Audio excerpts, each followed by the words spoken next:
Deuxième feuille.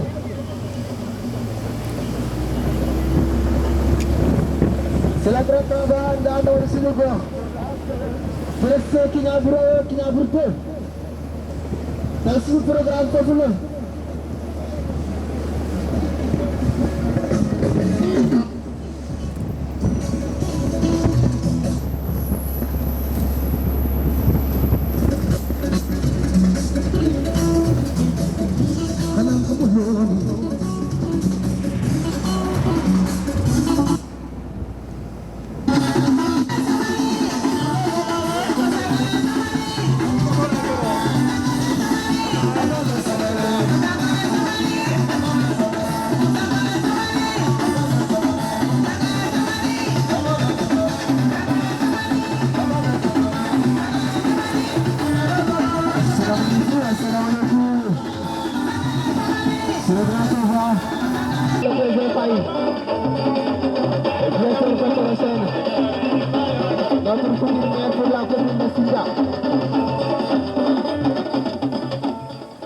Notre futur maire pour la commune de Sindia.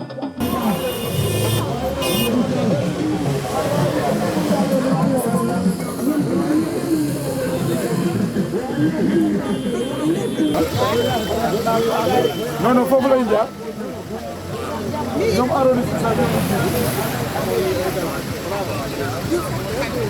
d'accord.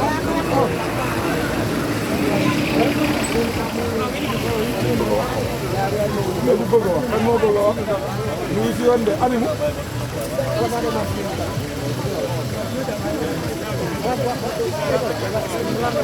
bon nag nag dinaa bu luñ jëm te ñu waat ñu am la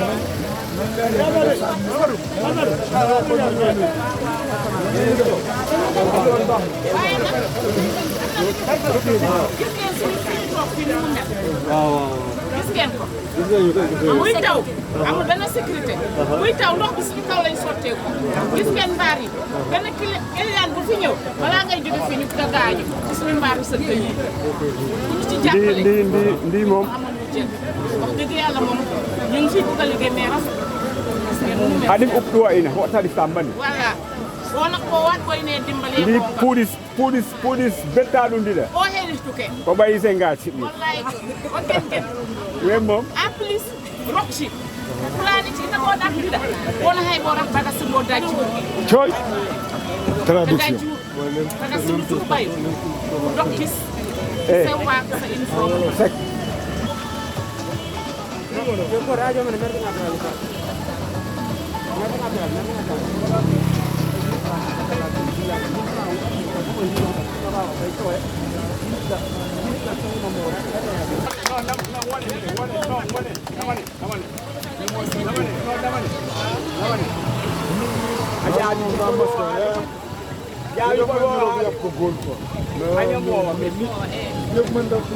Mamadou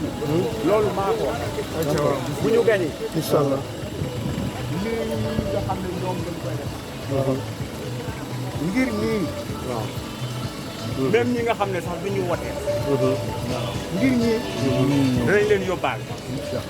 Kiñabur 1 Kiñabur 2 coalition bu baax baa ngi nii coalition bu baax bi ànd ak suñu yóbbul candidat Amadou Faye futur maire de commune de Sindia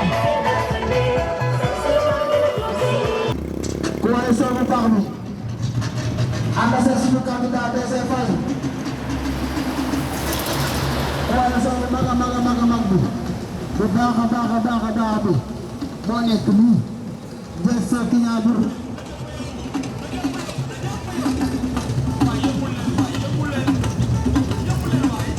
asalaamaaleykum asalaamaaleykum waa Kiñabur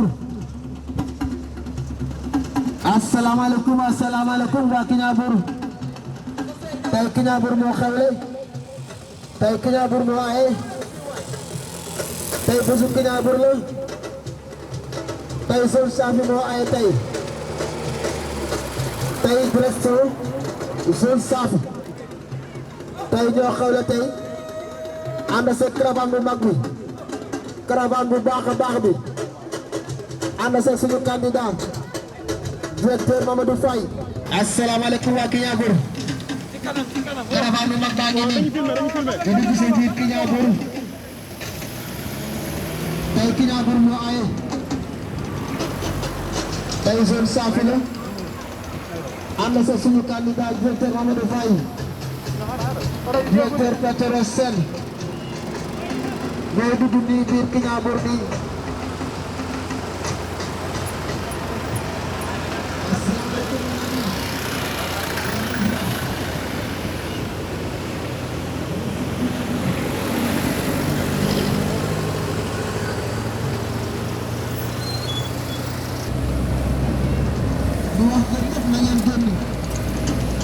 seen coalition yu mag bi coalition Faye directeur Peterès Sène ñoo ngi nii dugg Kignangour di ziyaare waa Kignangour yëpp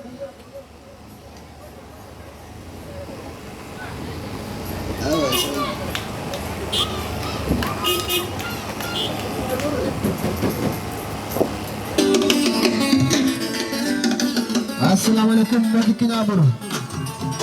asalaamaaleykum mbokki Kignangour coalition ndax baa ngi nii dugg ci ziar sa Kignangour nii parce que les ziar waa Kignangour ànd sa suñu père Moussa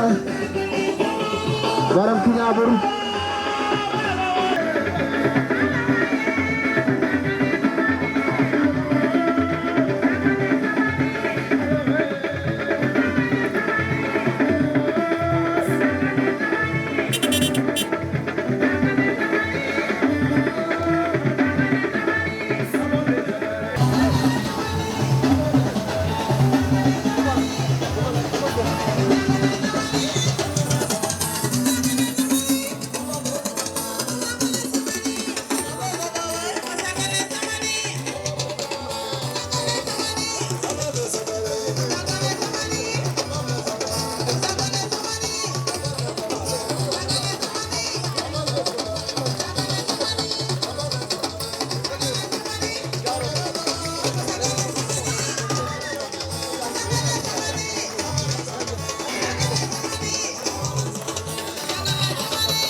suñu futur maire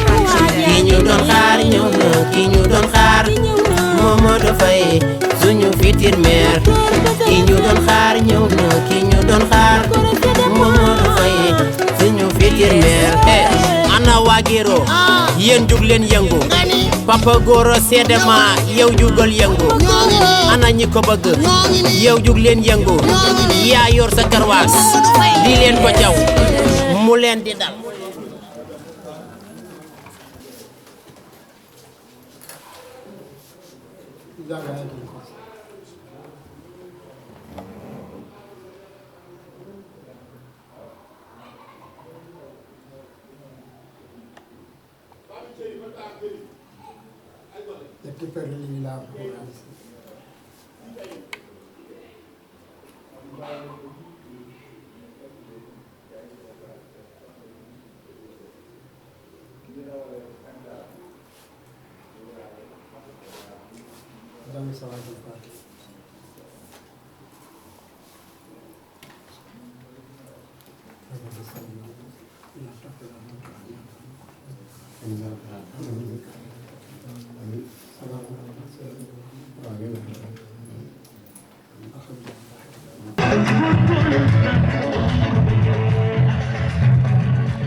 waaw acca na yëngu waay ah jigéen ñi xanaa da ngeen sedd fii amul sedd de aha waaw nous sommes à Kignangour 2 dans le fief de Souleymane Ciss Ibrahima Seck. Nous sommes dans le fief de notre papa xaritu Souleymane Ciss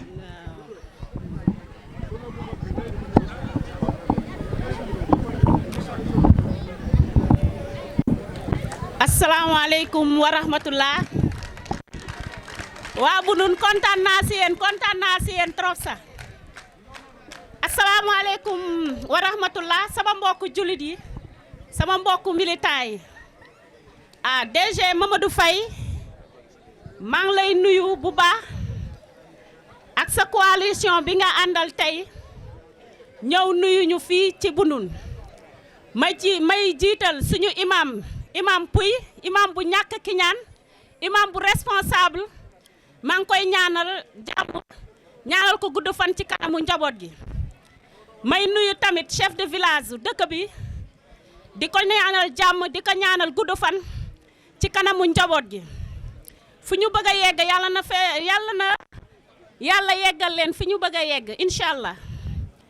waa Bunun yàkkamti woon nañu teewaayu Mamadou Faye fii waa Bunun Mamadou Faye mu ngi nii may leen ko loxo suñu futur maire moo ngi nii DG Mamadou Faye aw la ñoo watel ñoo tey aw la ñoo watel aw la ñoo watel ñoo tey aw la ñoo watel aw la ñoo watel ñoo tey aw la ñoo watel gannaaw loolu ma présenté leen tout direct ci Mamadou Faye mooy directeur Petrosen téye ko ay ati at mu am passe bu leer passe boo xamante ne tilimul passe bu weex tal Macky Sall woolu ko jox ko directeur Petrosen xam ngeen ne Petrosen du cuune moo koy téye ndax moom set gi mu set ak bëgg a liggéey gi mu bëgg a liggéey moo tax Macky Sall woolu ko teg ko ci bopp bi dama bëgg nag yéen waa Bunun ngeen jàppale Mamadou Faye bu baax a baax jour 23 février ñu fal ko janvier bi ñu fal ko ci bopp mairie bi inshallah yàlla mën na ko te dina ko def an saa fi ca wone fu juk seesa dafa ne bene inam rab kon Mamadou Faye boo juukat de am ni kit bon commune ñun jigéen ñi ñun dañoo sonn comme ni ma koy waxee rek damay taxawee njaaxaanaay par toujours ñun jigéen ñi dañoo sonn ñun amuñu benn koom-koom amuñu financement amuñu dara si lu ñu mën a jàpp pour ñu mën a jëfandikoo bu baax Mamadou Faye déjà moom xam na fuy metti nee na yooyu yëpp dina ci taxaw inshallah ndaw yi dina ci taxaw école yi dina ci taxaw mooy wàllu éducation programme bi mu teg du programme mu cuune ñi ma gis ñu jaar fii yëpp seen programme chimérique la amuñu dara fu ñuy def vision amul bopp amul geen kon ñun nañu góorgóorlu mag yi ndaw yi mag ñi tey maa ngi tooñ bi sama benn maam fii ma ne ko yéen bu leen defe ne bokkoo leen ci affaire bi de ma ne ko yéen dina dem ba di ngeen faju te li ngeen di fay du bari inshallah dama ne ñun yaay yi nañu góorgóorlu jàppale suñu doom yi ndaxte mooy lan Mamadou Faye nee na ñu fal ko ñu ñàkk koo fal dina liggéeyal commune bi loolu neexul loolu neexul ñu indi la école formation fii dès le bas âge balaa ngay am sax BFEM nga commencé def formation loolu neexul kon nañu jàppale DG Mamadou Faye inshallah yàlla nañu yàlla taxaw mu teg ko ci kanamu mairie bi le 23 janvier inshallah maa ngi leen di remercier bu baax ci seen teewaay inshallah alhamdulillah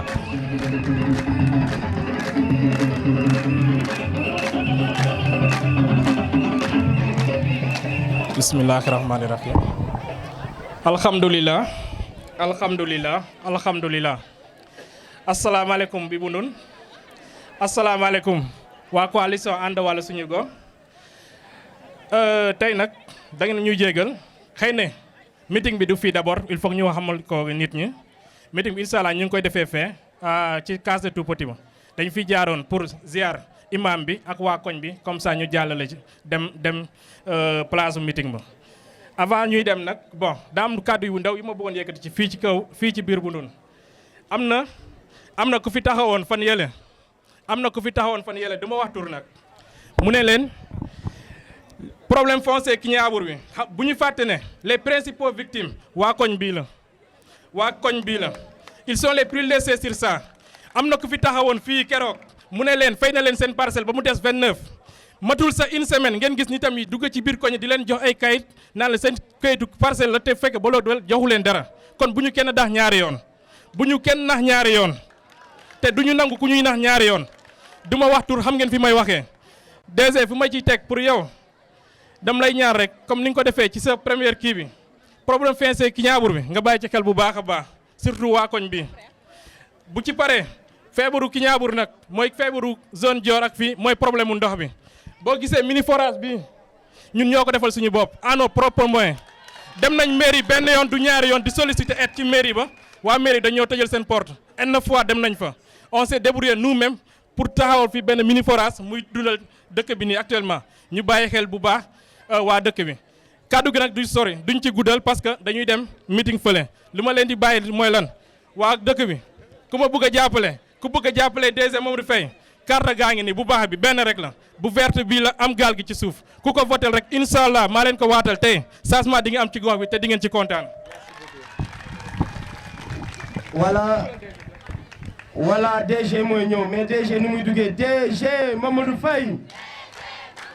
benn yoon rek bu leen ko jeexal te dañu war a yuwu Kignaabour 1 Kignaabour 2 merci ñu jox kilifa gi.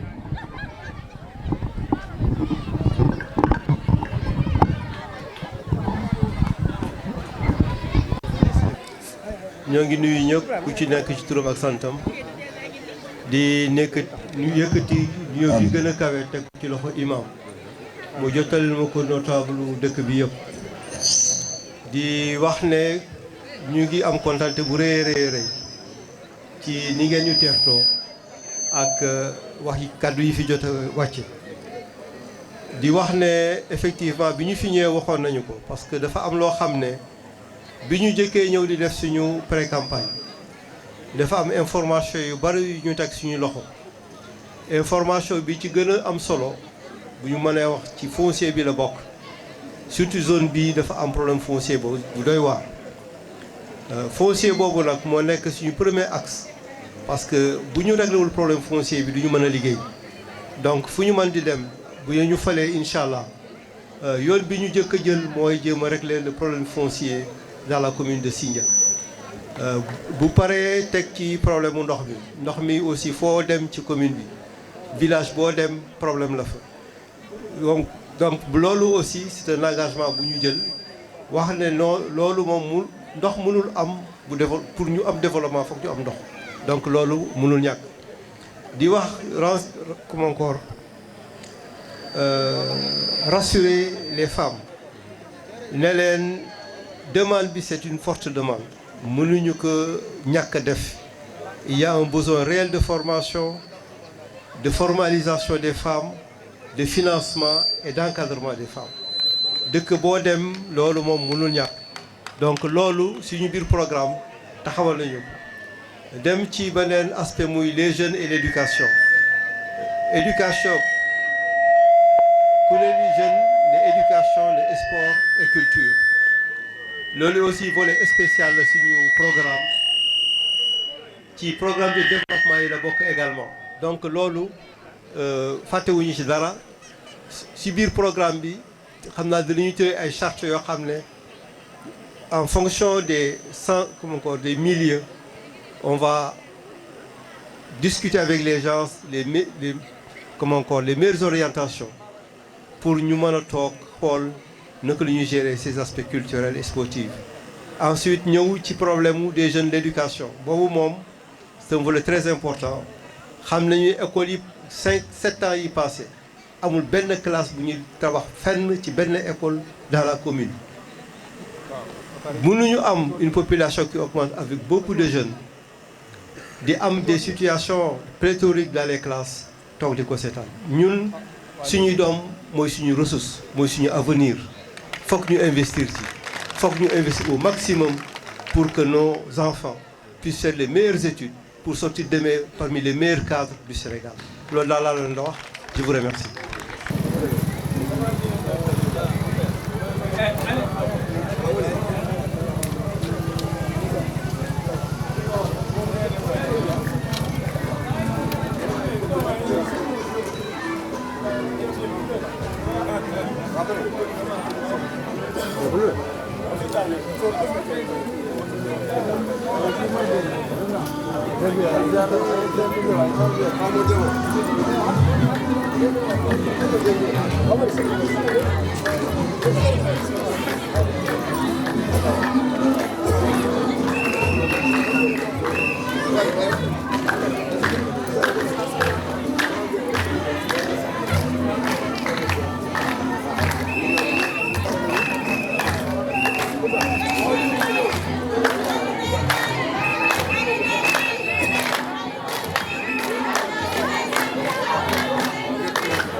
dañu amoon tuuti problème technique ak micro bi. coalition ànd wàllu sunu gox bu DG Mamadou Faye DG Petrosen Holding moo ñëwoon seet si leen tey yéen waa Bubaat am na ku ma dee nee na ma Bubaat mooy dex mooy bras de mer maanaam comme lagune de Somone loolu mooy Bubaat. histoire bu garaaw ngay wax nag mais ñun ñoo ko moom te bu la neexee fekk si ma géeraw ma wax la cosaan waaw di wax ne foog ñu wax leen tuuti rek ci programme coalition ànd wàllu sunu gox après le temps que mag ñi di nuyoo mbaalo dina ñëw defal leen tuuti simulation sur le vote waaw coalition ànd wàllu suñu gox dañu indi programme parce que aussi il faut que mu leer ñi fi nekkoon dañu war a def bilan mais ñi nga xam ne dañu war a jël dañu war a am programme et je crois que dëkk bi tey foofu la toll mooy lan képp ki nga xam ne da nga aspirer yor alalu askan bi képp ki nga xam ne da nga aspirer yor baatu askan bi da nga war a teg un programme ñun nag suñu programme ay chiffres la rek 4 la 14 20 4 14 20 dinañ ko yeggali bu ñu accueillir DG ba pare incha allah. waaw DG Bob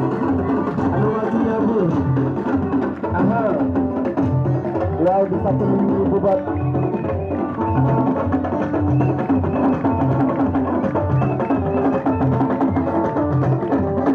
waaw ñu ngi seet si suñu papa daw suñu papa Moussa Ciss waaw 4 axes la maanaam programme bi boo ko faram-fàccee ci ay points yu gën a yaatu ci 4 axes lañ ko tënk axe bu njëkk bi mooy la restriction de la dignité foncière maanaam ku wax foncière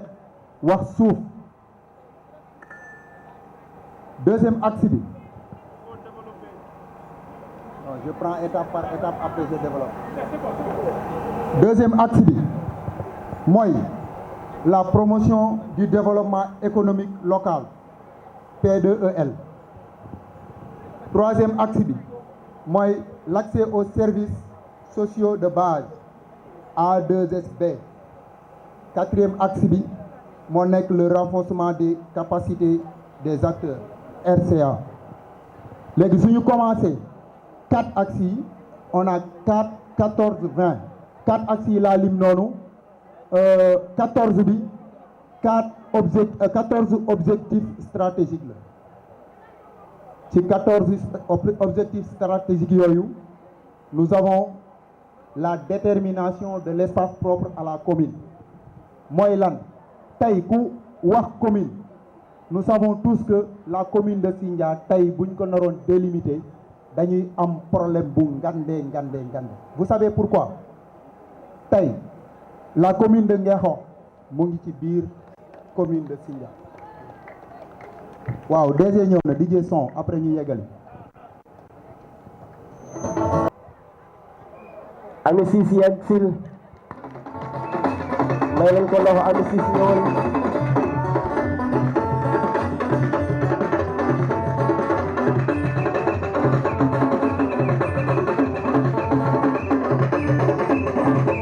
waaw merci Didier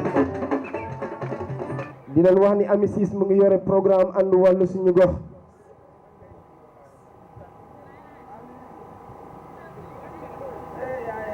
salaamaaleykum. en face presse. maa leen di nuyu. en face presse ku nekk ci turam ak santam.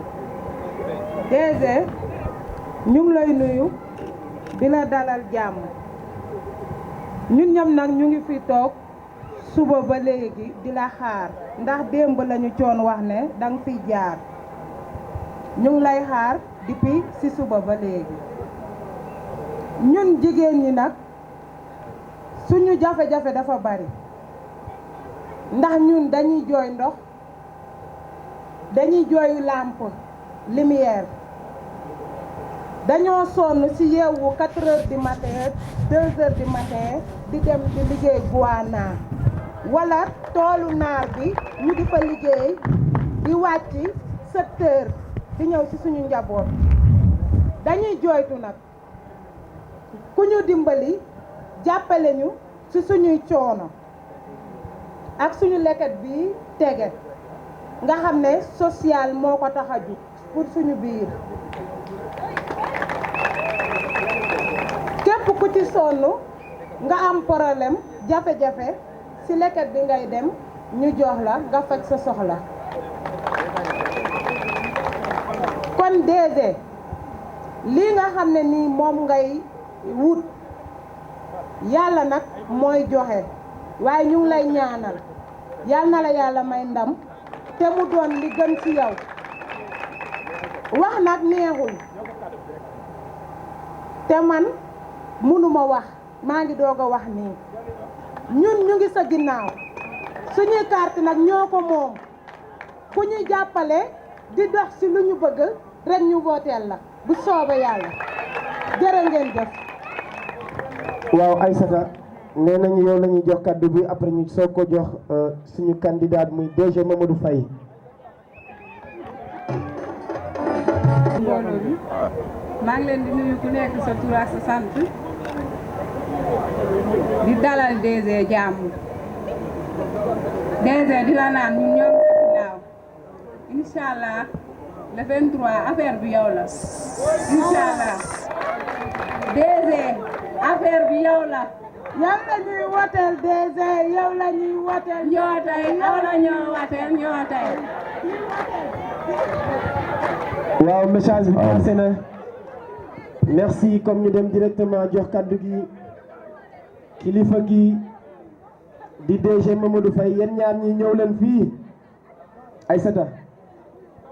DG.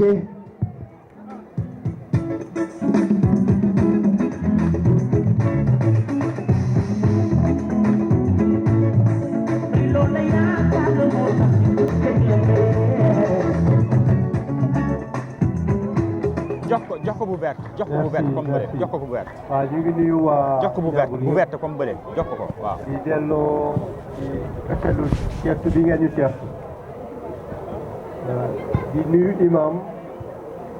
di nuyoo bi gën a kawe teg ko ci loxoom ñu jotale ko notable koñ bi yëpp. lii bi soxna si wax dégg nañu ko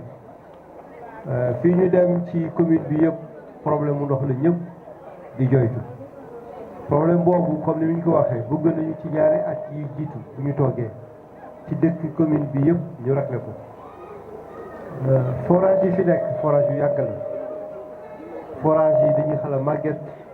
mais loolu sax population bi moo màgg ba xam ne lii fi nekk ci ndox doyatul di wax ne mbiru jigéen ñi aussi foo dem ci commune ba moom la ñu wax mooy formation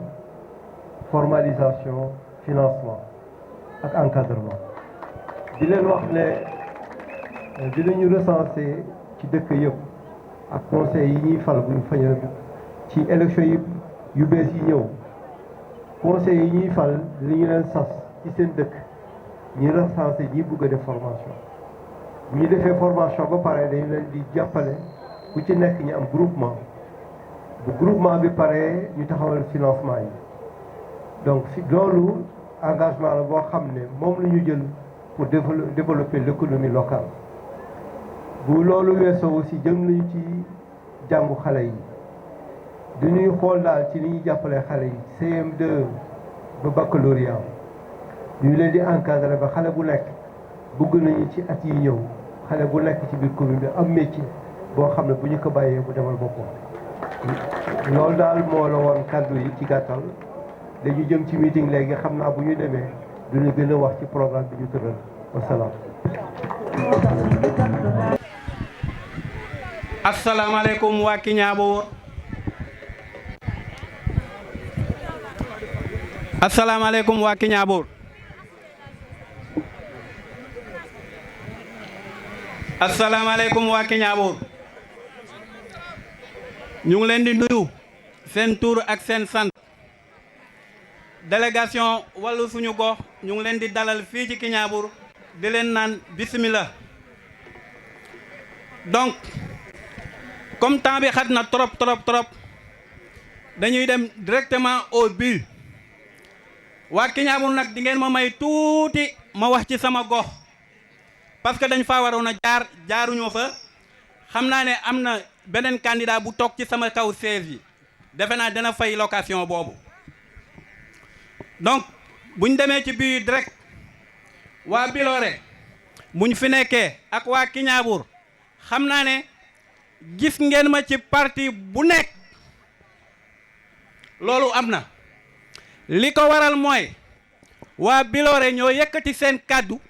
mag ñeeg ndaw ñi ñu ne ma Mbay dalalal ñu suñu gan yi looloo taxoon Mbay amuloon position ci benn parti defe na waa Biloré matale naa mission bi parce que boo xoolee bépp candidat bu duggoon Biloré même boo indiwul dara defe naa am na li nga yóbbaale ñu ngi koy commencé su suñu camarade Seybatu bu mu fa ñëwee ñëw na fa dalal nañ ko jox nañ koy yóbbal ba mu ngi koy jëfee daanaka yóbbal bi lan la woon dañ doon wax Thierno Diagne amul bilan ma ne leen déet bu leen ne Thierno Diagne amul bilan parce que ab élève bu defee devoir boo ko mayee 0 bu ñubbee ci papam da koy naan dama absenté woon vérification mooy fekkewuma devoir bi lu ci papam man dara ma ne leen Thierno Diagne nañ ko may 0,5 bu demee ci papam du mën a justifier papam dina xam ne def na devoir bi mais amu ci moyen bu baax waaye suñu camarade boobu à chaque fois boo ñëwee man Mbay su ma la joxee yóbbal ba pare day am lu ma lay tegal luñ ko tegaloon waa Biloré dañ ko waxoon Seybatu ñun dañoo bëgg dañ ko waxoon Seybatu ñun dañoo bëgg nga omleetal ñu defe naa li waa Biloré loolu la woon Seybatu ñoom ñu ne waa Biloré ñun mënuñu omelette mayonnaise la ñuy defar comme que nag waa Biloré ñoo ba yóbbate woon Seybatu ci candidat Biloré yi la woon waaye Seybatu comme que nee na waa Biloré moom dañuy mayonnaise waa Biloré dina leen laalal tuuti ci mayonnaise képp koo gis muy mayonnaise mën na dem ba ci yoon bi mu ne la ah mayonnaise bu ma la doon defar dafa dagg loo koy wax yàq na sa nen même bu mayonnaise bi jàppee defe naa kuy mayonnaise ku ne jaune bi rek ngay utiliser waaw Seybatu ana blanc nen bi foo ko dugal donc defe naa balaa boobu Seybatou mën na ci def dessert bu baax a baax parce que balaa nen ku ko xam mën nga cee defar dessert bi population bi du ci lekk population bi mayonnaise la ñuy lekk te defe naa mayonnaise ku amul mburu doo ko jëfandikoo. li ci topp mooy beneen candidat bi Guillaume ñëw na fa ñu proposé ko mayonnaise moom tam ñu proposé ko omelette pièce bi toujours mayonnaise bi lay doon parce que damay teg mayonnaise bi pële mu leer ma ne boo feesulee bopp trop mayonnaise bi di nga ko jël Guillaume ne mayonnaise bi cappet bu mu ko nee cappit ba pare mu ne waa Biloré li leen seen waa ji wax jël nga sa paccal ko seetlu nañ ne paccaloo DG Mamadou Faye lu waral loolu boo gisee paccaluma DG Mamadou Faye avant DG Mamadou Faye di ñëw foofu moo tax toujours damay naan DG yoral nga Pape Diallo bor dama dégg Pape Diallo naan coalition des retraités te ñun xam-xam lañu soxla moo tax foofu mënuma koo paccal parce que borom kaani boo ko paccalee bu la ko delloo walay xaw ma foo jëm donc merci donc waa Biloré maa ngi ko doon wax suñu responsable yi Moussa Ciss ku nekk xam nga ko ki ñaabur lu mu fi def école bi amul lu mu fi deful amul luñ fi deful su ma demee Biloré suñu nijaay Arona Ciss xam nga Arona Ciss lañ laa ko nawee xam nga man sama wax yu bari dama koy codé mais wax bu ma codé Arona Ciss moo koy décodel gan yi donc loolu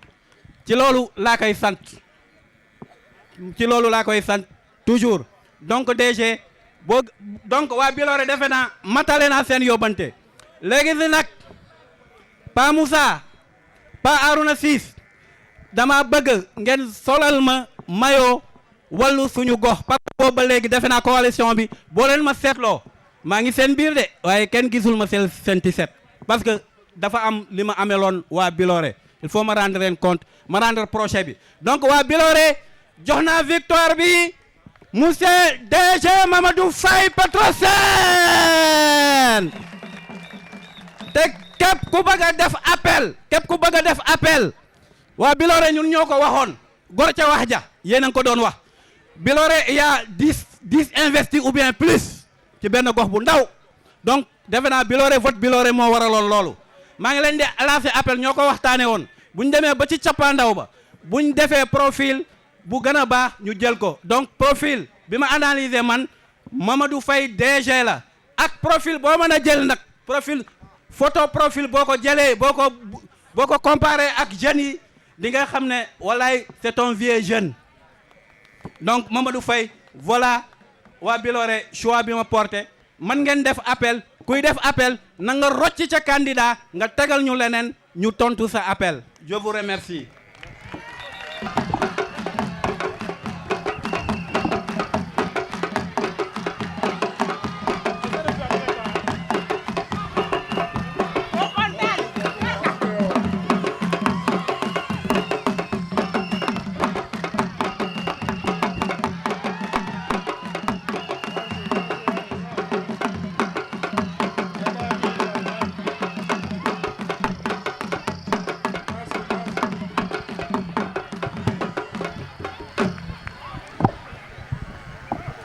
Assalamualaikum waa Kignabor asalaamaaleykum waa coalition ànd wallu sunu gox ñu ngi leen di nuyu ku nekk sa tur ak sa sant ñu ngi leen di masawu ci toogaay bi depuis ngoon ba léegi yéen a ngi toog di xaar suñu discours bi nga xam ne moom la ñu war a passé ñu ngi leen di masawu ci loolu ñu dem droito bi ñu bañ a yàggal parce que dañoo war a dem Kignabor 1 ñu gàttal discours bi ñun dañoo war a dem ci joute électorale le 23 janvier 2022 incha allah waa Kignabor ñun ñi nga xam ne ñun ñoo nekk ci coalition ànd wàllu sunu gox bëgg a waxtaan ak yéen amaana population bi bëri na yàlla nattoo ñu ñun ñi nga xam ne ñun ñoo préféré def politique ñuy dem di ñëw di dem di ñëw ñun bu ñu demee ba gis li nga xam ne moom moo ñu doy dañuy ñëw ci population bi ne leen candidat bi moo ñu doy comme niñ ko expliqué candidat yi bëri nañu am nañu 9 candidats le maire sortant mooy 9e candidat bi léegi dinañ wax tuuti ci maire sortant bi day naan ñun duñu xuloo duñu sos mais am na yoo xam ne war nañu leeral askan bi li nga xam ne moo fi nekk ñun en 2014 fii nii Kignanbour xam nañ ne ci ñi doon wër biir Kignanbour di def proximité pour ñu fal Thierno Diagne man ci laa bokk Souleymane Ciss ci la woon léegi ñun ñu fal Thierno Diagne ñu dem ba gis ne Thierno Diagne nu mu yoree suñu dëkk doyuñu ñun am nañu droit ñu dem seeti beneen candidat boo xam ne am nañu yaakaar ci moom mu yoral ñu suñu dëkk tuuti rek lay wax ci gestion Thierno Diagne ñun bëgguñu par exemple di décrier mais am na yoo xam ne il faut nga koy wax parce que en 2014 Thierno Diagne dafa am loo xam ne ci biir à Kignanbour ñoo xam ne 508 parcelles lañ leen waroon jox waa Ageroute ak sous-préfet ñoom ñu waxtaan ci ñu war leen jox seen parcelle léegi Thierno Diagne bu muy jël nguur gi en 2014 léegi am na àll boo xam ne xaloon nañ ko fii am ay parcelles yu fa nekk léegi bu mu toogee yàggul noonu mu woote réunion à la mairie man j'étais présent ñeneen ñu bëri nekkoon nañ fii nekk présent Thierno Diagne nañu léegi moom bu xale àll bi Kignanbour dinañ ci am 200 parcelles loo xam ne ñoom mën nañ ko dugal ci jàkka ji dugal ci école bi ak yeneen infrastructure yi yooyu ñun gisuñu ko Thierno Diagne am ñi nga xam ne am nañu ay tool foofu léegi nee na da leen di yóbbaale ci lotissement bi lotissement boobu c'était en 2015 ba tey jii nii ñooñu je pense seen kayit yi jotuñu ko parce que dañoo lotissé foofu ba pare léegi ñu demaat ñu kayit yi génn ba pare ñu dajjiwaat lotissement bi defaat beneen lotissement kon donc loolu cuune la am na beneen lotissement bu nekk foofu léegi ci ñi nga xam ne ñoom ñoo moom tool yi ci kenn koo xam ne nee nañ borom tool yi 300 parcelles lañ fa am te lotissement bi au total 1000 parcelles la am kon donc loolu waa Kignanbour war nañ kii loolu war nañu yeewu ci loolu 1000 parcelles nekk fii ay ñett wala 4 personnes ñoom ñu lijjanti ko te waa Kignanbour mënuñ ci xam dara 1000 parcelles yooyu ci fan lay dem te waa Kignanbour xamuñ ci dara loolu dafa war a leer léegi ñu dem ci suñu candidat ak suñu coalition man damay dégg beneen coalition bi Benno Bokk Yaakaar nee na ñoom Macky Sall ñoom la wóolu parce que ñoom la jox récépissé Benno Bokk Yaakaar bi ma ne déet Macky Sall bu dee wóolu Macky Sall DG Mamadou Faye la gën a wóolu parce que daf ko dénk Petrosen société bi nga xam ne moo yor pétrole Sénégal kon donc ñun Macky Sall Mamadou Faye daf ko wóolu dank ko Petrosen kon donc ñun ñi nga xam ne ñun ñoo dëkk dans la commune de Sindia ñun ñoo foloon Thierno Diagne ñun ñoo war a am suñu fulla 7 ans yi xam nañu ndax baax na wala baaxul ñun ñu sanctionné sans arbitrage Macky Sall loolu ma yeleen ci loolu ñoom dañuy naan Mamadou Faye ñu ngi yàq xelu nit ñi peut-être yeneen coalition yi la ñoom nee nañu Mamadou Faye ku ko votel Thierno Diagne ngay votel man je pense Mamadou Faye ñàkkul fayda ñàkk fayda boo xam ne mu jël temps am depuis 3 mois léegi muy liggéey lépp lu muy liggéey man mu joxaat ko Thierno Diagne je pense Mamadou Faye ñàkkul fayda ñàkk fayda boobu léegi waa Kignanbour ñun li ñu leen di ñaan le 23 janvier incha allah ngeen dem votel Mamadou Faye massivement pour mu changer suñu commune bi candidat yi bëri nañu mais profil la ñuy wax ñun xool nañu candidat yëpp mais xam nañ ne Mamadou Faye mooy meilleur profil moom la ñu yaakaar ne moom mën na mën nañu indil pour suñu commune bi jëm kanam moo tax ñun ñu ànd ak moom bu fekkoon keneen sut na ko ñun duñu ànd ak moom te kooku la ñuy àndal waaw di leen remercier bañ a guddal asalaamaaleykum wa rahmatullah. merci dañuy dem gaaw Ilimane Diouf mooy ñëw au nom des jeunes Ilimane na bar comme un jeune mu gaaw a gaaw comme un jeune c'est Ilimane Diouf mon cher client.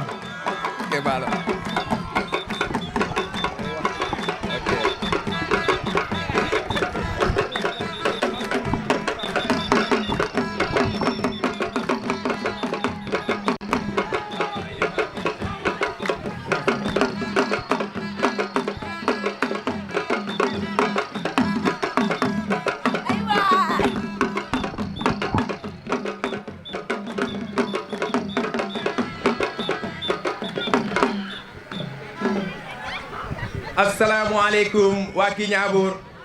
asalaamaaleykum waa Saafeen ñëpp nuyu naa ñëpp ku nekk sa tur ak sa sant nuyu DG Mamadou Faye nuyu coalition bu mu àndal bu baax ñu lay ne DG ñu ngi kontaan ci yow bu baax a baax te tamit ñu ngi jégalu ci li jot a xew fii sànq du si ñu sago nag mais dafa waroon moo tax ñu taxawee noonu mais ñu ngi ci jégalu bu baax ñu ngi ci dugg bu baax a baax bu leelu weesoo waa Kiñaabour waa Saafeen waa commune Sindia lépp laay sànnil kaddu tey fi ma taxaw nii mooy lan kii ñu am mooy directeur de la Petrosen monsieur Mamadou Faye ñëpp xam nañ compétence am ci biir Sénégal ñëpp xam nañ compétence am ci biir adduna bi kon tey ñun duñu jël suñu bopp wala ñu jël suñu kàddu wala ñu jël suñu carte ñu sànni ko foo xam ne bu subaa daf ñuy jural bu ñu xamoon tey population bi laay waxal tey jeunesse bi laay waxal tey sama morom yi laay waxal tey c'est le moment te c'est le changement te bu ñu bëggee changer wala bu ñu bëggee avancer nañu jël suñu bopp jël suñu kàddu jox ko monsieur DG Mamadou Faye ndaxte moom moo ko jar voilà ndaxte ku toog 9 ans nga toog ko Petrosen xam nañ ne du como mooy toog foofu Petrosen ñun ñëpp xam nañ ne du como mooy toog foofu liy génnee gaz di génnee pétrole xam nañ ne du como moo fay toog kon nañ waxante dëgg ñu bàyyi naxante bi nañ bàyyi 5000 ci poos intérêt personnel bi nañ ko bàyyi intérêt personnel bi nañ ko bàyyi gis nga junni ci poos wallahi taxul a nekk boos nañ waxante dëgg te yàlla te gis nga kii man dama ko naw man wallahi dama ko naw gis nga li ñuy wax ci moom ne dafa màgget dafa retraité ak man maa ko bëgg man xam nga lu tax est-ce que laaj ngeen ma lan moo tax xam nga man ku retraité tey wala mag taxaw sama wet mu am capacité boo xam ne leer na la ne xale bii di dox amu ko mais ma dañ ko sama réew moo ma gënal ndaxte mag bi au moyen dinañu rus setam yi rus doomam yi mu rus entourage am yi mais koo xam ne dafa xiif ni man nga dénk ko commune bële koo xam ne mataliwul daram nga dénk ko commune bële lan lay def jaay sa suuf tabax këram yi jënd oto takkay soxna nañ waxante dëgg kii mooy waa ji c'est le DG c'est le moment du changement voilà kon nañ jox DG suñu carte yi le 23 janvier bu ñu ñëwee ci école yi fii ñu fal DG avec carte bu verte bi baa ngi nii la solution est là carte bu verte baa ngi nii yéen ñëpp gis ngeen ko nañu ko jox kii ndaxte moo ko yelloo nañ ko jox c'est le DG c'est le moment du changement nañ ko jox ñu changer dëkk bi jëm kanam asalaamaaleykum wa rahmatullah loolu laa am lu may wax. Merci Didier, merci. Jeune dynamique, un futur conseiller municipal de Souleymane 6. Souleymane 6, futur conseiller municipal la ci àndu.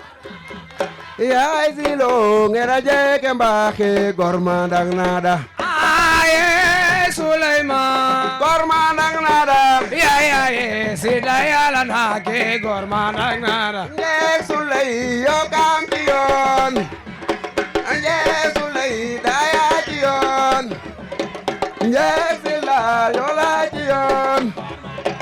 Souleymane si de yàlla naa ke gorma ayo Souleymane gorma nag nada woyaye si de yàlla naa ke gorma nag nada Souleymane si de yàlla naa ke gorma nag nada ayo Souleymane gorma nag nada woyaye si de yàlla naa ke gorma nag ayo Souleymane Souleymane si de yàlla naa ke gorma nag nada gorma nag nada basa basa am si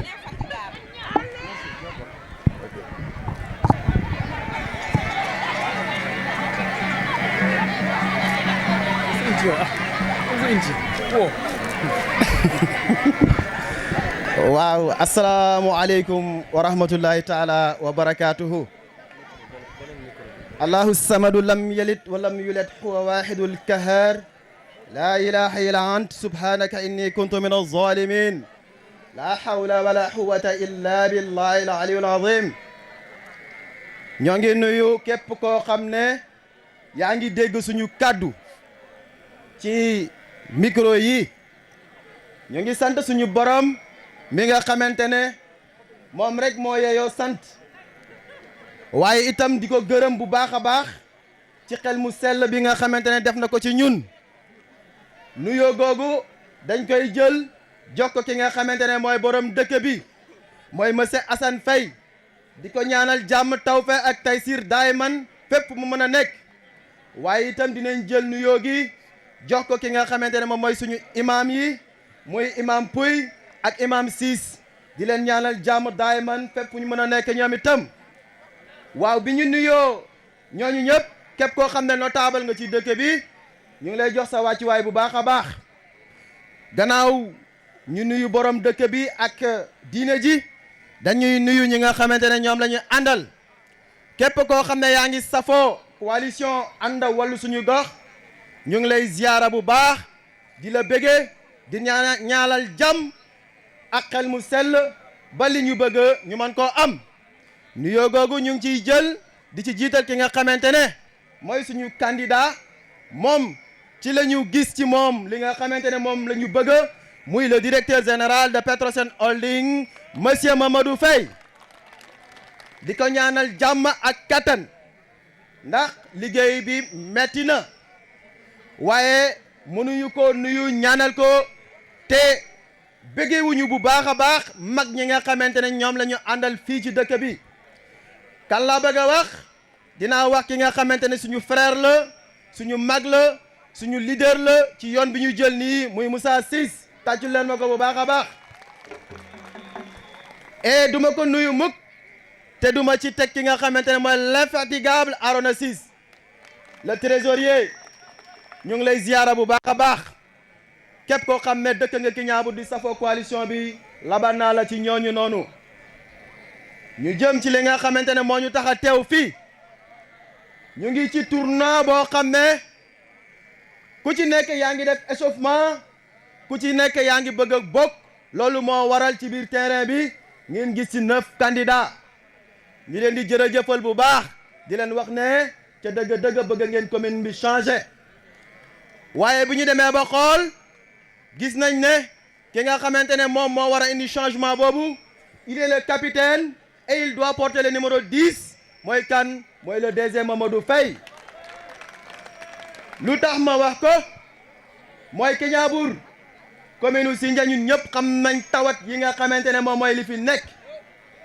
gémmiñ guy nàcc nag du wax jàmm te yàlla daf ñoo dimbali suñu gémmiñ tabarakallahu nàccul ñun dañuy borosoo li nga xamante ne mooy xabatu sawda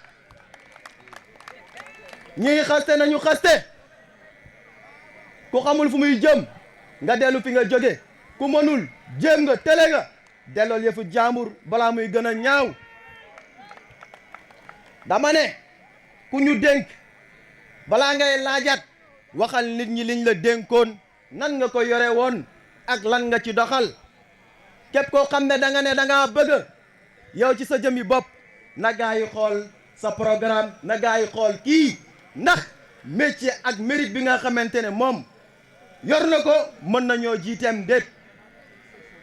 bu ñu jógee ci ñooñu dañuy jëm ci li nga xamante ne moom mooy suñu programme ndax campagne ku koy wax su fekkee da ngay laaj boo amee profil bu baax da nga war a indi programme bi gën ci programme yi loolu moo waral suñu programme bi mu nekk 4 14 20 dama ne 14 4 yi mooy les 4 axes yoo xam ne ci lañ bëgg a jaar pour développer suñu commune 14 bi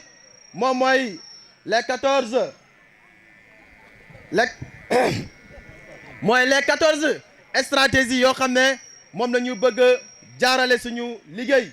20 yi mooy les 20 actions phares président Diawoy nga ne gaal gi ñu yore mooy gaalu yonent yàlla Noox te muy dëgg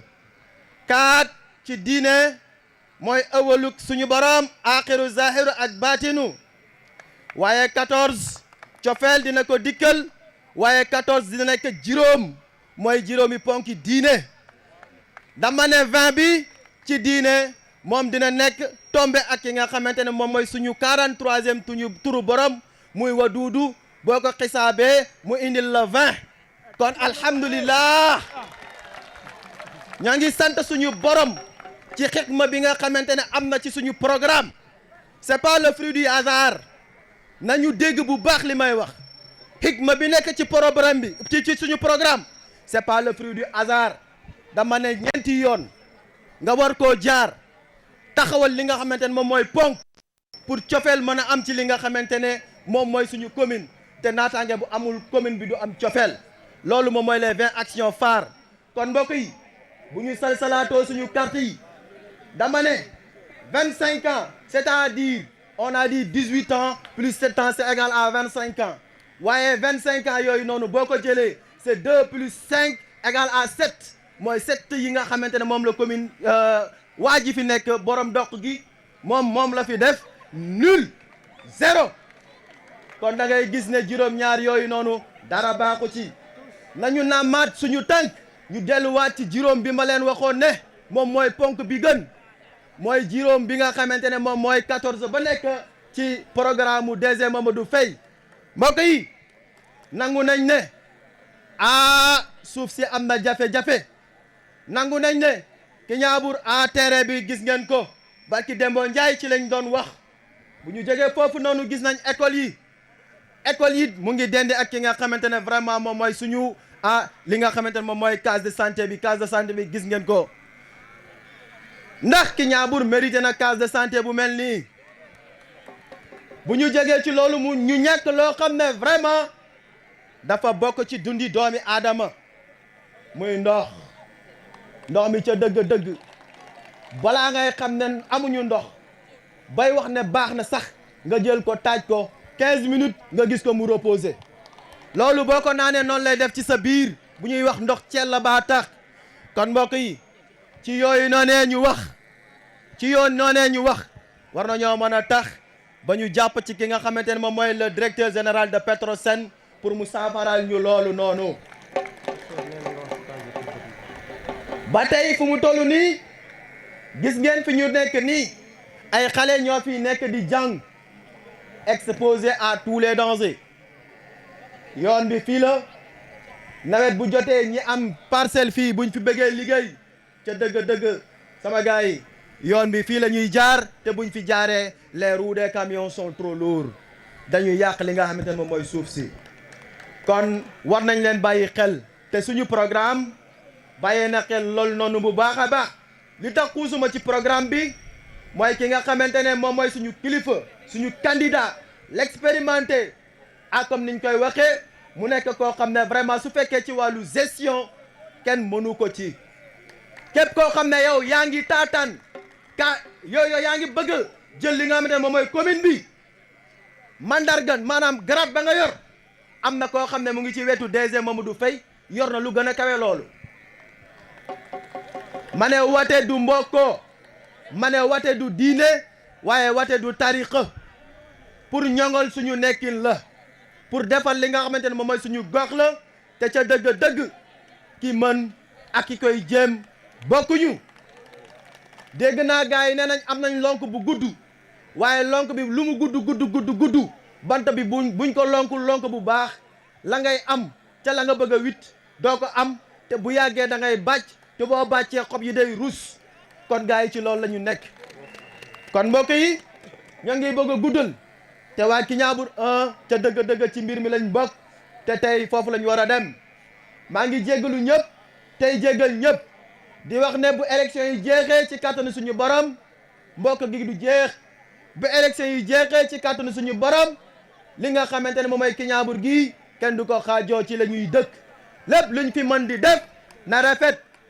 ci li ñu nit mën a gis ak ci li nit mënul gis ma ne lii day jeex te ku nekk di nga laloo li nga xamante ne moom mooy sa loxo ndeyjoor na rafet na rafet na rafet lépp loo xam ne nit def na ko te ci muy ñaaw balaa ngay sangoo suuf ci kàttanu suñu borom di nga ko gis kon mbokk yi maa ngi wax ne am nañ mbégte bu baax a baax di ñaan képp koo xam ne yaa ngi dégg sama kàddu nga jàpp ci lii ñu fal ki nga xamante ne moom mooy le candidat des candidats mooy le directeur général de Petrosen Holding asalaamaaleykum wa rahmatulahi taala wa barakaatu. dugal suñu papa Arona Ciss di trésorier àndu wàllu suñu gox.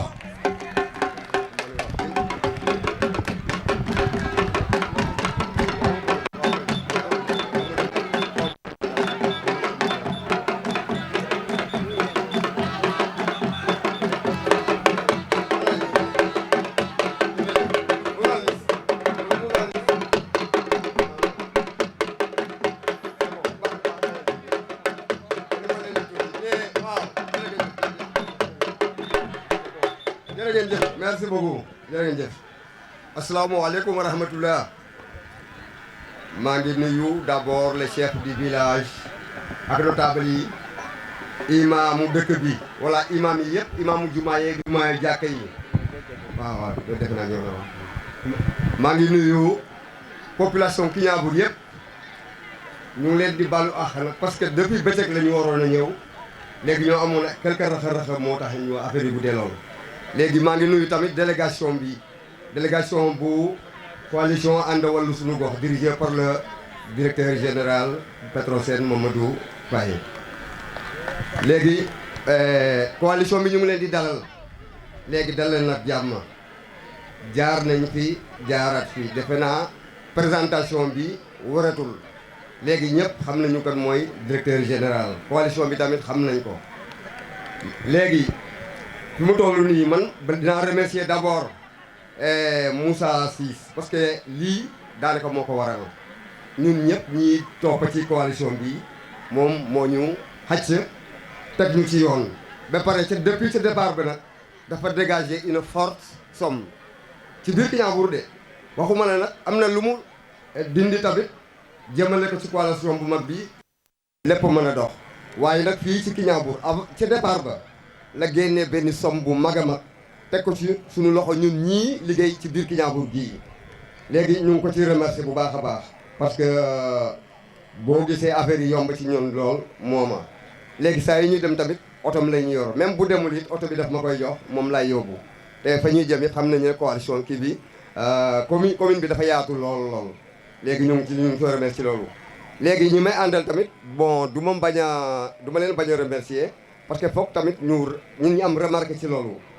mooy par exemple Souleymane Ciss Ibrahima Seck ak Ndeye Fatou Maguette Sène bu Sange léegi ñi may àndal ci Biloré mooy Mbaye Faye ak El Hadj Sène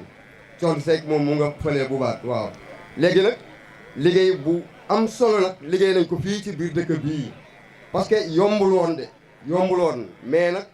xam naa man mii ànd ak ñoom ne ñoom ay jàmbaar dëgg lañu moom moo tax ñu mën a egsi fi ñu egsi nii léegi maa ngi leen ci remercier bu baax a baax léegi fi mu toll nii candidat yi juróom-ñeent lañu ku ñëw wax na ko ñun ñëpp nag ay mbokk lañu politique bii fii la fekk mbokk gi fii la koy bàyyi moo tax ñun ñii li ñuy dox ba léegi yar la ñu àndal ndax xam lan mooy politique dañ cee dugg pour defar donc dugguñ ci pour yàq ñii dañu jàpp ne ki ñee mbokk lañu gis nga ñëpp mbokk lañu gis nga li dalee Guéréo ba Bandia ñun ñëpp ay mbokk yu jegewoo lañu Guéréo ña ko composé population Kignanbour Soro Xasab Caafara la ñoo li ca gën a bëri bokk fii la ñuy jógee dem foofu donc ñun ñëpp ay mbokk lañu mënuma wax mukk ne li ma bokk ak Seybatou bokkuma ko Mamadou Faye non non bu ma ko waxee mën naa juum sama yaay Caafara la jógee ñaari candidat ñu nga fa Mbaye Diouf dama bokk ak moom bokk ak Makumba noonu laa bokkee ak Seybatou ñooñu mbokk la boo xam ne bi peut-être mën naa ko expliquer sax Seybatou sama jarbaat la mais nag mënumaa waat ne moom laa gën a bokkal que Modou Diouf waaw li ma leen wax rek mooy population Guéréo moom mooy population Kignanbour ñun ñëpp benn lañu donc affaire bi ku ñëw ñaareel day wax ne lii du affaire u mbokk mais affaire u liggéey la ñun dañoo soxla ku ñuy liggéeyal suñu commune donc comme loolu lañu soxla dañuy seet le meilleur candidat c'est-à-dire le meilleur profil pour nan la ñuy seetee meilleur profil mooy ñun tamit xam-xam lañuy noté dañuy noté xam-xam ak l'expérience ak tamit relation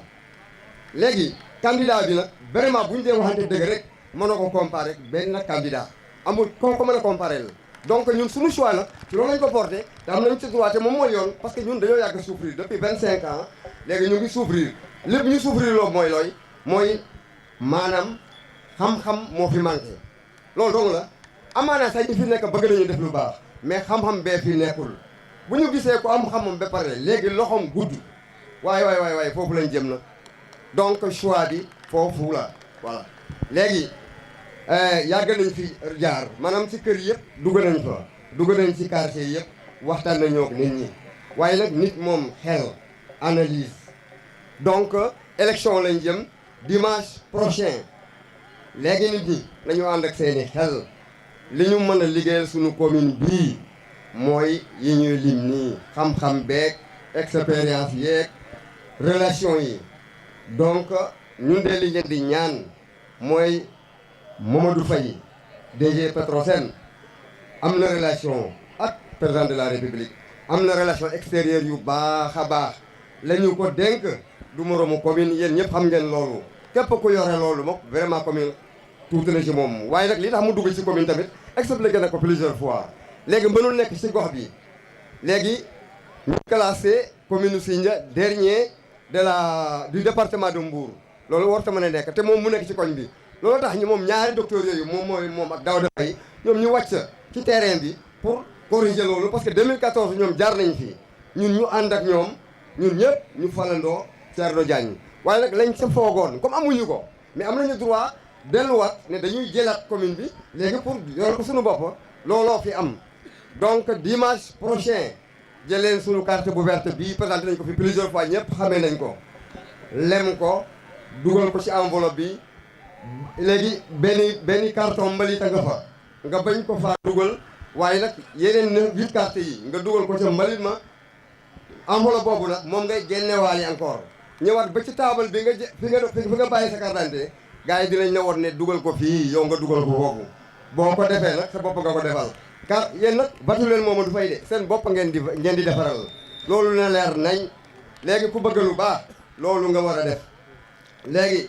pour bañ a sore loolu defe naa loolu doy na explication jaar nañ fii nag bii mooy jaar tàggatoo la pour wan leen ne dimanche prochain dañoo war a dugg ci décision bi li ñu leen di laaj nag décider leen def leen loolu donc wasalaam foofu laa mën waaw.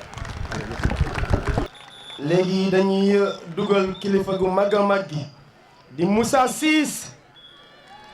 suñu papa Moussa Ciss mooy ñëw.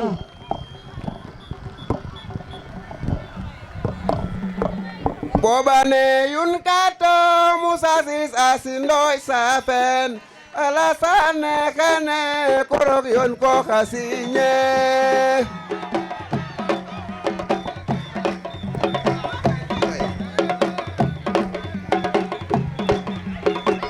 wone bobane yun kato Moussa Ciss asindoy safen alasane kane korok yon ko khasise bilay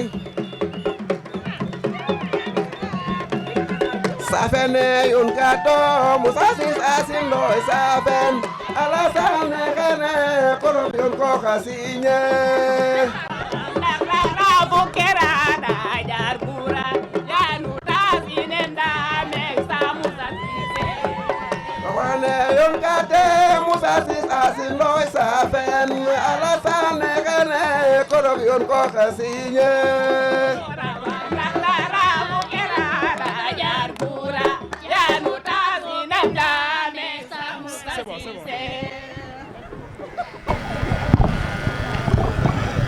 asalaamaaleykum mbokk ñi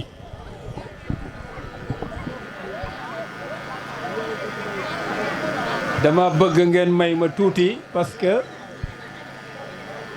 waaw man ana poos bi li ñu war a wax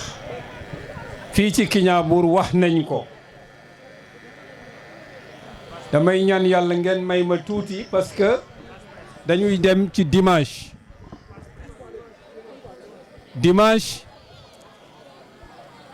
li ñu bëgg mooy bulletin bi nga xamee ne moom la ñu yàlla dénk ñuy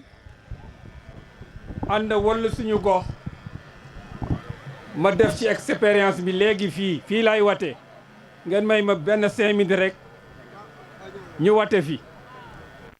dafa am importance ci militants yi nga xamee ne ñoo ñu war a wateel dimanche pour ñu xam voilà teel ma wate ba pare mbokk yi damay wate fii ngeen xool dimanche nan la ñuy watee waaw nee na day voté ngeen xool ni muy voté nee na lii mooy bunt bi waaw pour ñu musul a voté ñii ñoo yore yëf yi ñëw na ak carte d'identité da ngay fekk table 9 candidats conseil municipal bi ngay njëkkee boo ñëwee di nga fekk bulletin yi teg nii boo ñëwee di nga fekk ñu teg bulletin yi 9 bulletins yi li ñu intéressé benn bulletin la ñu am mooy bulletin conseil municipal bi boo ñëwee ci table bi da nga koy xool gaal gi ci nekk moom ngay xàmmee mooy xàmmeekaay bi gaal gii bagage la yeb ba mu fees pour waa Kignanbour la ñu déchargé ko Kignanbour boo xool ñëwee xool ko ci biir carte yi nga xàmmee ko nga jël ko téye ko sa loxo gauche nga jël yeneen yi ak loxo droite teg ko ci suuf ci kaw nee na nga teg ko ci kaw nga rawaaxu ba romb gaañ yore am jël enveloppe bi dugg ci mbañ gàcce gi nga téye ko lem ko nii nga lem ko ñeenti lem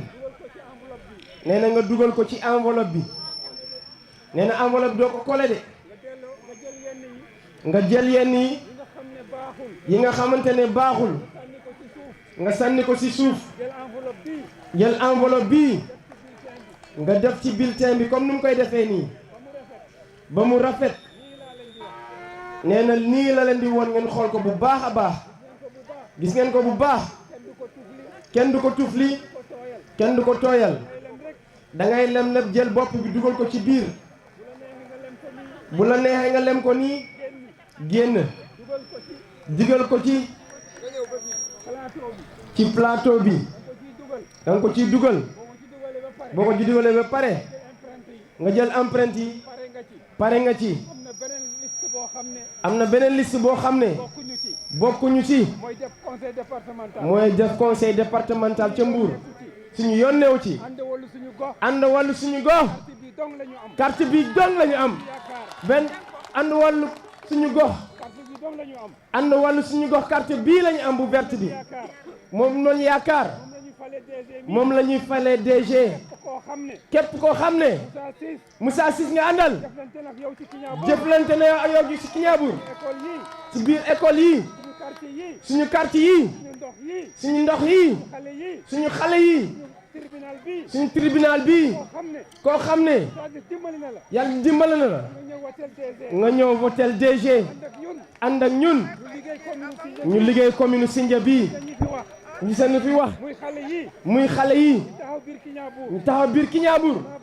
dama bëgg ngeen xam ne dañoo ràññee